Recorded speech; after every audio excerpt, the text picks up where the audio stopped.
اعوذ باللہ من الشیطان الرجیم بسم اللہ الرحمن الرحیم۔ شروع اللہ کے نام سے جو بڑا مہربان نہایت رحم والا ہے۔ الرحمن، آج ہم جو سورت کا ترجمہ اور تفسیر کرنے لگے ہیں وہ ہے الرحمن۔ اس سورت کی ابتدا اللہ تعالیٰ کے اسماء الحسنہ میں سے ایک اسم الرحمن سے کی گئی ہے۔ اسی مناسبت سے اسے سورہ رحمان کہا جاتا ہے۔ یہ مکہ مکرمہ کے ابتدائی دور کی نازل شدہ صورتوں میں سے ہے۔ حضرت عروہ بن زبیر رضی اللہ تعالیٰ عنہ سے منقول ہے کہ ایک روز صحابہ کرام رضی اللہ تعالیٰ عنہ نے آپس میں یہ کہا کہ قریش نے کبھی کسی کو اعلانیہ قرآن بآواز بلند پڑھتے نہیں سنا، تو ہم میں سے کون ہے جو انہیں یہ کلام پاک سنا ڈالے؟ حضرت عبداللہ بن مسعود رضی اللہ تعالیٰ عنہ نے فرمایا کہ میں یہ کام کرتا ہوں۔ پھر وہ دن چڑھے حرم میں پہنچے، جبکہ قریش کے سردار وہاں اپنی اپنی مجلسیں لگائے بیٹھے تھے۔ حضرت عبداللہ بن مسعود رضی اللہ تعالیٰ عنہ نے مقام ابراہیم پر پہنچ کر پورے زور سے سورہ رحمان کی تلاوت شروع کر دی۔ قریش کے لوگ پہلے تو یہ سوچتے رہے کہ یہ کیا کہہ رہے ہیں، پھر جب انہیں معلوم ہوا کہ یہ تو وہ کلام ہے جسے اللہ تعالیٰ کا کلام کہتے ہیں، تو وہ آپ رضی اللہ تعالیٰ عنہ پر ٹوٹ پڑے۔ انہوں نے آپ کو تھپڑ مارنے شروع کر دیے اور آپ رضی اللہ تعالیٰ عنہ کے چہرے کو زخمی کر دیا۔ تو چلے آئیں اس صورت کا ترجمہ اور تفسیر جو ہے وہ شروع کرتے ہیں۔ اللہ پاک جو ہے وہ کوئی غلطی کوتاہی معاف فرمائے۔ الرحمن، وہ جو نہایت مہربان ہے۔ یہ الرحمن ایک لفظ بھی ہے، ایک آیت بھی ہے۔ یہ اللہ تعالیٰ کی صفات و ناموں میں سے ایک نام ہے، اور اس نام کی نسبت پوری صورت کے ساتھ بہت گہری ہے، کیونکہ اس صورت میں آگے اللہ تعالیٰ کی رحمتوں کا ذکر آئے گا۔ باقی کی ساری صورت جو ہے وہ اسی ایک نام کی تفسیر ہے۔ الرحمن لفظ رحم سے نکلا ہے، اور رحمان کیا ہے؟ مبالغے کا صیغہ ہے، یعنی کہ اتنی رحمت والا، اتنا مہربان کہ اس سے زیادہ مہربان کوئی اور ہو ہی نہیں سکتا۔ سورہ رحمان وہ واحد صورت ہے جس میں انسانوں کے ساتھ ساتھ دوسری مخلوقات یعنی کہ جنوں کو بھی اللہ تعالیٰ نے مخاطب کیا۔ سورہ کے شروع میں تو خطاب انسانوں سے ہی ہے، کیونکہ انسانوں میں سے ہی رسول اور انبیاء آئے، لیکن آیت نمبر 13 میں اللہ تعالیٰ نے انسانوں اور جنوں دونوں کو مخاطب کر کے کہا کہ اور اے جنوں انس، تم اپنے رب کی کون کون سی نعمت کو جھٹلاؤ گے؟ ٹھیک ہے، تو علم القرآن، تعلیم فرمائی اس نے قرآن کی۔ اب اس رحمان نے کیا کیا؟ اس رحمان نے آپ صلی اللہ علیہ وسلم کو قرآن کی تعلیم فرمائی۔ اب چونکہ حضرت محمد صلی اللہ علیہ وسلم کے اوپر قرآن کا نزول ہوتا تھا وحی کی صورت میں، اور وہ آگے صحابہ کرام کو وہ قرآن سکھاتے تھے، لیکن اس آیت کے ذریعے یہ واضح کر دیا گیا کہ نبی پاک صلی اللہ علیہ وآلہ وسلم قرآن کے مصنف نہیں ہیں، بلکہ صرف اور صرف قرآن سکھا رہے ہیں آگے، کیونکہ انہیں قرآن سکھانے والی اللہ تعالیٰ کی ذات ہے۔ اللہ تعالیٰ نے اپنے بندوں کے لیے قرآن مجید کو نازل کیا۔ اللہ تعالیٰ چونکہ رحمان ہے، وہ اپنے بندوں پہ سب سے زیادہ رحم کرنے والا ہے، اسی لیے اس نے اس کتاب کو نازل کیا تاکہ تم دنیا میں بھی فلاح پاؤ اور آخرت میں بھی سرخرو ہو سکو۔ اب الرحمن میں اللہ تعالیٰ کی جو ہے وہ ایک خاص جو اس کی صفت ہے رحم کرنے والی، یعنی بہت زیادہ رحم کرنے والی، وہ پائی جاتی ہے۔ اور اللہ تعالیٰ کی ذات، رحمان کی ذات وہ ذات ہے جس کی رحمت ٹھاٹے مارتے ہوئے سمندر کی طرح ہے۔ اس کی رحمت نے اس کی ساری مخلوقات کو ڈھانپا ہوا ہے، اس کی کوئی مخلوق بھی اس کی رحمت سے مستثنیٰ نہیں ہے۔ خاص طور پر ہم انسان، ہم اس دنیا میں بھی اللہ تعالیٰ کی رحمت کے محتاج ہیں، اور ہم آخرت میں بھی اللہ تعالیٰ کی رحمت کے محتاج ہیں۔ اللہ تعالیٰ کی رحمت کے بارے میں ایک موقع پر حضور صلی اللہ علیہ وسلم نے فرمایا کہ کوئی شخص صرف اپنے اعمال کی بنیاد پر جنت میں نہیں جا سکتا، نہیں جائے گا جب تک کہ اللہ تعالیٰ کی رحمت اس کی دستگیری نہ کرے۔ اس پر صحابہ رضی اللہ تعالیٰ نے عرض کی کہ کیا رسول اللہ صلی اللہ علیہ وآلہ وسلم، کیا آپ صلی اللہ علیہ وآلہ وسلم بھی نہیں؟ آپ صلی اللہ علیہ وآلہ وسلم نے فرمایا ہاں میں بھی نہیں، اللہ یہ کہ اللہ تعالیٰ مجھے اپنی مغفرت اور رحمت سے ڈھانپ لے۔ اسی طرح اللہ تعالیٰ نے انسان کو جو علم سکھایا وہ بھی چوٹی کا علم ہے، ٹھیک ہے۔ خلق الانسان، پیدا کیا اس نے اسی انسان کو۔ اللہ تعالیٰ نے انسان کو تخلیق کیا، اللہ تعالیٰ ہی ہمارا خالق ہے۔ اللہ تعالیٰ کی طرف سے اس قرآن مجید کا نازل ہونا نہ صرف اس کے رحمان ہونے کا تقاضا ہے بلکہ اس کے خالق ہونے کا بھی فطری تقاضا ہے، کیونکہ خالق ہی اپنے مخلوق کی رہنمائی کرتا ہے۔ سورہ لیل میں آیت نمبر 12 میں اللہ تعالیٰ نے فرمایا رہنمائی کرنا ہماری ذمہ داری ہے، ٹھیک ہے۔ یہ اس صورت کا ایک تیسرا ایک اہم نقطہ ہے، ٹھیک ہے، کہ اللہ تعالیٰ کی تخلیق کا جو کلائمیکس ہے وہ کیا ہے؟ انسان۔ اور انسان کو اللہ تعالیٰ نے تخلیق کیا اور اس کے بعد اللہ تعالیٰ نے انسان کو آگے علم سکھایا، ٹھیک ہے۔ علمہ البیان، سکھایا اس نے اس کو بولنا، بیان کرنے کی جو صفت ہے یہ اللہ تعالیٰ نے انسان کو سکھائی ہے۔ اور یہ ایک چوتھا نقطہ ہے۔ پہلا نقطہ کیا تھا؟ الرحمن، وہ جو تمام مہربانوں سے زیادہ مہربان ہے۔ علم القرآن، اس نے قرآن کی تعلیم دی۔ خلق الانسان، اس نے انسان کو پیدا کیا۔ علمہ البیان، اس نے انسان کو بولنا سکھایا۔ اب یہ بولنے کی جو صلاحیت ہے وہ امتیازی وصف ہے جو کہ انسان کو دوسری تمام مخلوقات سے جو ہے وہ الگ کرتا ہے، کیونکہ یہ انسان کے پاس ہے کہ وہ اپنی بات جو سمجھتا ہے اس کو آگے آسانی سے دوسروں کو سمجھا بھی سکتا ہے۔ ویسے تو اللہ تعالیٰ نے انسان کو بہت سی صلاحیتوں سے نوازا ہے، لیکن یہ جو بولنے کی قوت ہے، یہ جو بیان کرنے کی قوت ہے، یہ وہ واحد قوت ہے جو کہ سب سے زیادہ اعلیٰ و عرفہ ہے، کیونکہ اللہ تعالیٰ نے انسانوں کو جو ہے وہ بصارت بھی دی ہے، لیکن بعض جانوروں کی بصارت جو ہے وہ ہم سے کئی گنا زیادہ تیز ہے۔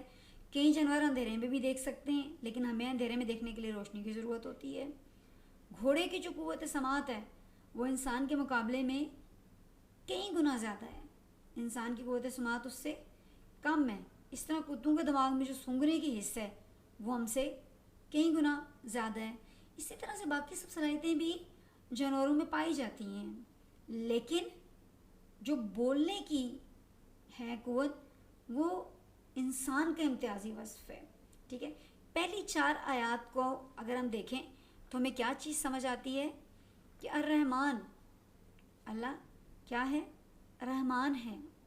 اللہ تعالیٰ کی لا تعداد صفات ہیں، لیکن اعلیٰ صفت کون سی ہے؟ رحمان، جو چوٹی کی ہے۔ سارے علوم اللہ تعالیٰ نے سکھائے ہیں، لیکن سب سے اعلیٰ علم کون سا ہے؟ قرآن پاک کا۔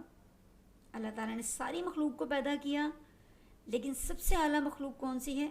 انسان۔ اس رحمان نے ساری مخلوق کو جو ہے وہ مختلف حصوں سے نوازا ہے۔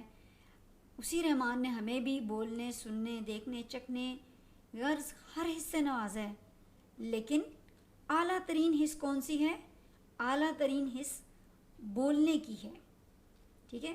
تو وہ رحمان ہی ہے جس نے ہمیں تخلیق کیا، ہمیں عطا کیے ہوئے اپنے اعلیٰ ترین علم اس نے ہمیں دیا قرآن پاک کا، تاکہ ہم اس کو سیکھیں اور آگے سکھائیں۔ حدیث شریف میں ہے کہ تم میں سے بہترین وہ ہے جو قرآن پاک کو سیکھے اور سکھائے۔ الشمس والقمر بحسبان، ٹھیک ہے۔ سورج اور چاند پابند ہیں کس چیز کے؟ ایک حساب مقرر کے، ٹھیک ہے۔ اب حساب مقرر کے آپ نے دیکھا ہوگا کہ سورج اپنے وقت پر آتا ہے اور چاند اپنے وقت پر آتا ہے۔ اللہ تعالیٰ نے سورج اور چاند کے حساب مقرر کر دیے ہیں، اور اس حساب کی وجہ سے انسان کے لیے دن اور رات کا تعین کرنا آسان ہو جاتا ہے۔ صدیاں گزر گئی ہیں، لیکن اس حساب میں کسی قسم کا کوئی فرق نہیں آیا. زمین پر جتنی بھی مخلوقات ہیں وہ صرف اسی لیے زندہ ہیں کہ سورج اور چاند کو ان سے ایک مخصوص فاصلے پر رکھا گیا ہے اور اس فاصلے میں کسی قسم کی کوئی کمی بیشی نہیں ہوتی. ان کی گردش سے ہی دن اور رات بنتے ہیں اور دنوں، مہینوں اور سالوں کا حساب ممکن ہوتا ہے. وَالنَّجْمُ وَالشَّجَرُ يَسْجُدَانِ، اور جھاڑیاں اور درخت اس کو سجدہ کر رہے ہیں. اب نجم کا جو معروف معنی ہے وہ تو ستاروں سے ہے، یعنی تارے، لیکن عربی زبان میں یہ لفظ ایسے پودوں کے لیے یا بیل بوٹوں کے لیے استعمال کیا جاتا ہے جن کا تنا نہیں ہوتا، جیسے کہ جھاڑیاں اور خربوزے اور تربوز وغیرہ کی بیلیں وغیرہ.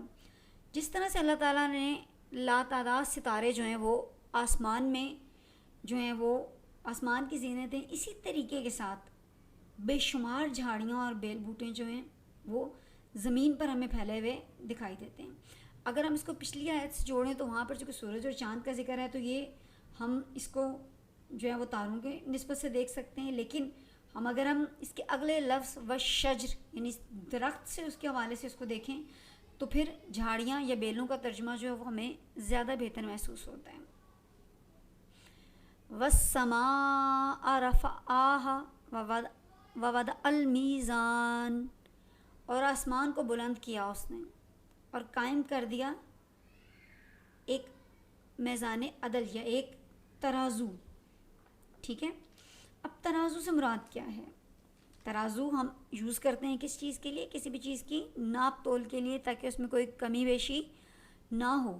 تو اللہ تعالیٰ نے کیا کیا کہ اللہ تعالیٰ نے آسمان کو بلند کر دیا، ٹھیک ہے، اور ایک ترازو اس نے قائم کر دیا. میزان سے مراد کائنات کا جو سارا نظام ہے اس کے درمیان ایک جو کاسمک بیلنس ہے، ٹھیک ہے، خوبصورت توازن ہے، وہ ہے جس کی وجہ سے یہ ساری کائنات جو ہے وہ قائم ہے.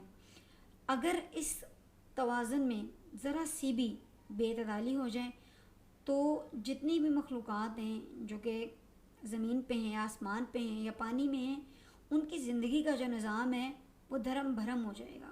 اللہ تعالیٰ کی طرف سے ہر کرے کا دوسرے کرے سے فاصلہ، ہر تارے کا دوسرے تارے سے فاصلہ جو ہے وہ اس کی کشش کی جو طاقت ہے اس کی نسبت سے رکھا گیا ہے.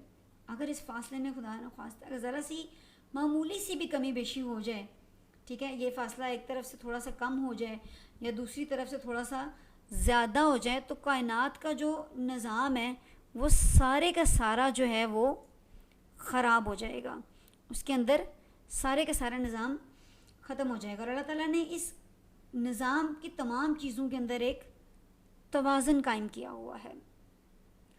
اللہ تطغوا فی المیزان، تاکہ نہ تجاوز کرو حد سے نظام میزان میں. اب کیا حکم دیا گیا کہ اللہ تعالیٰ نے جب یہ کائنات بنائی تو اس نے اس میں توازن قائم کیا. اب اس کی کائناتی توازن کا یہ تقاضا ہے کہ ہم انسان بھی اپنے اپنے دائرہ کار میں رہتے ہوئے عدل و انصاف پر قائم رہیں، ٹھیک ہے، نظام میزان میں زیادتی نہ کریں. وَأَقِیمُوا الْوَزْنَ بِالْقِسْطِ وَلَا تُخْسِرُوا الْمِیزَانَ، اور قائم کرو صحیح تول انصاف کے ساتھ اور مت کم کرو تولتے وقت. اب اگلی آیت میں کیا کہا جا رہا ہے کہ کسی بھی نظام میں توازن کو برقرار رکھنے کے لیے ضروری ہے اس کا عدل قائم کرنا. اب عدل کیا ہے؟ پہلی آیت میں بات ہوئی کہ تجاوز نہ کرو یعنی زیادتی نہ کرو. اب کیا حکم ہو رہا ہے کہ انصاف کے ساتھ تولو، اس میں کمی نہ کرو، یعنی کہ کسی قسم کی بھی کمی بیشی جو ہے نظام میں خرابی اور عدم توازن کا باعث بنتی ہے. اسی لیے زیادتی سے بھی منع کیا گیا اور کمی سے بھی روک دیا گیا، کیونکہ اللہ تعالیٰ نے اس رحمان نے اس کائنات کا پورا نظام توازن اور عدل پر قائم کیا ہے. اس لیے وہ چاہتا ہے کہ ہم بھی اپنے اپنے دائرہ اختیار میں رہتے ہوئے اسی توازن اور عدل کو اپنے سامنے رکھیں، اس میزان میں کسی قسم کی کوئی خرابی پیدا نہ کریں. کیونکہ یہاں اگر بڑا کوئی ظلم کرتے ہیں تو اس کا تو حساب آپ کو دینا ہی پڑے گا، لیکن اگر ترازو میں ڈنڈی مار کر کوئی شخص کسی دوسرے کے حصے کی، خریدار کے حصے کی تھوڑی سی چیز بھی مار لیتا ہے تو یوں سمجھ لیں کہ وہ میزان عالم میں ایک قسم کا خلل برپا کر دیتا ہے۔ اس لیے اللہ تعالیٰ ہمیں توفیق دے کہ ہم اس نظام کے اندر نہ تو زیادتی کریں اور نہ ہی کسی قسم کی کوئی کمی کریں۔ وَالْأَرْضَ وَضَعَهَا لِلْأَنَامِ، اور زمین بچھائی اس نے خلقت کے لیے۔ الانام سے مراد ہے مخلوق۔ اب مخلوق کون ہے؟ جس میں بھی اللہ تعالیٰ نے اپنی حکمت سے روح ڈال دی ہے، وہ چیز ہے مخلوق۔ اب اللہ تعالیٰ نے اپنی حکمت سے زمین کو اس طریقے کے ساتھ بچھایا ہے کہ اس پہ سارے جاندار جو ہے وہ رہ سکیں۔ ظاہر ہے کہ اللہ تعالیٰ کی مخلوق میں انسان بھی شامل ہیں، جنات بھی ہیں۔ تو اب یہ دیکھیں کہ پہلے اللہ تعالیٰ نے آسمان، پھر سورج اور چاند کا ذکر کیا ہے، اور اب اللہ تعالیٰ زمین کا ذکر کر رہے ہیں، یعنی کہ تدریجاً جو ترتیب اوپر سے نیچے کی طرف آ رہی ہے۔ فیہا فاکہۃ والنخل ذات الاکمام، اس میں میوے ہیں اور کھجور کے درخت ہیں جن کے خوشوں پر غلاف ہوتے ہیں۔ اب میوے بھی ہیں، اللہ تعالیٰ نے زمین میں ہمارے لیے کیا کیا نعمتیں ہمیں دی ہیں، اس میں میوے بھی ہیں، کھجوریں بھی ہیں جن پر غلاف چڑھے ہوئے ہوتے ہیں، ٹھیک ہے۔ والحب ذو العصف والریحان، اور اناج بھوسے والا اور خوشبودار پھل، یعنی اللہ تعالیٰ نے ہمیں ہر قسم کے اناج سے اور خوشبودار پھولوں سے ہمیں جو ہے وہ نوازا ہے، ٹھیک ہے۔ یہاں پر مطلب خوشبودار پھول آیا، اور ریحان سے بعض لوگ جو ترجمہ کرتے ہیں وہ مختلف قسم کی غذائیں بھی مراد لیتے ہیں۔ فَبِأَيِّ آلَاءِ رَبِّكُمَا تُكَذِّبَانِ، تو تم اپنے رب کی کون سی نعمت کو جھٹلاؤ گے۔ یہ سورت کی وہ آیت ہے جو کہ بار بار ریپیٹ ہوئی ہے، جس میں اللہ تعالیٰ جنوں سے اور انسانوں سے سوال کرتے ہیں، اور اے جن و انس، تو تم اپنے رب کی کون سی نعمت کو جھٹلاؤ گے۔ حضرت جابر بن عبداللہ رضی اللہ تعالیٰ عنہ فرماتے ہیں کہ حضرت محمد صلی اللہ علیہ وآلہ وسلم اپنے صحابہ کرام رضی اللہ تعالیٰ عنہ کے پاس تشریف لائے اور ان کے سامنے سورہ رحمان شروع سے آخر تک تلاوت فرمائی۔ صحابہ کرام رضی اللہ تعالیٰ عنہ یہ سورت سن کر خاموش رہے تو آپ صلی اللہ علیہ وآلہ وسلم نے ارشاد فرمایا، میں نے یہ سورت جنات کو سنائی تو انہوں نے تم سے اچھا جواب دیا۔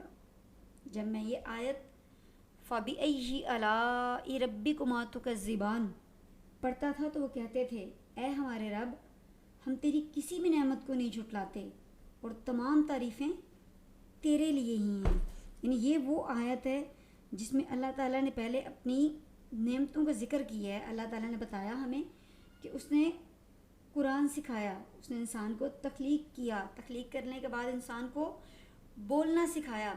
یہ چار وہ چیزیں تھیں پہلی 4 آیات میں جو بیان کی گئیں۔ تھوڑی سی آپ انہیں تفصیل کے ساتھ دیکھیں تو آپ کو یہ بات سمجھ آتی ہے کہ اللہ تعالیٰ کی بے شمار صفات ہیں، لیکن الرحمن اس کی چوٹی کی صفت ہے۔ سارے علوم انسان کو اللہ تعالیٰ نے سکھائے ہیں، لیکن سب سے اعلیٰ علم کون سا ہے؟ قرآن پاک کا ہے۔ اللہ تعالیٰ نے ہی انسانوں کو، جنوں کو اور دوسری آبی مخلوقات کو پیدا کیا، لیکن سب سے اعلیٰ ترین مخلوق کون سی ہے؟ وہ ہے انسان۔ اس رحمان نے ہمیں بولنے، سننے، دیکھنے، چکھنے، غرض کے ہر حص سے نوازا ہے، لیکن اعلیٰ ترین حص کون سی ہے؟ اعلیٰ ترین حص بولنے کی ہے، ٹھیک ہے۔ اس لیے ہمیں یہ چاہیے کہ اللہ تعالیٰ نے جو قرآن پاک ہمیں سکھایا ہے ہم اس کو سیکھیں اور آگے اس کو سکھائیں، کیونکہ حدیث شریف میں ہے کہ تم میں سے بہترین وہ ہے جو قرآن پاک کو سیکھے اور سکھائے۔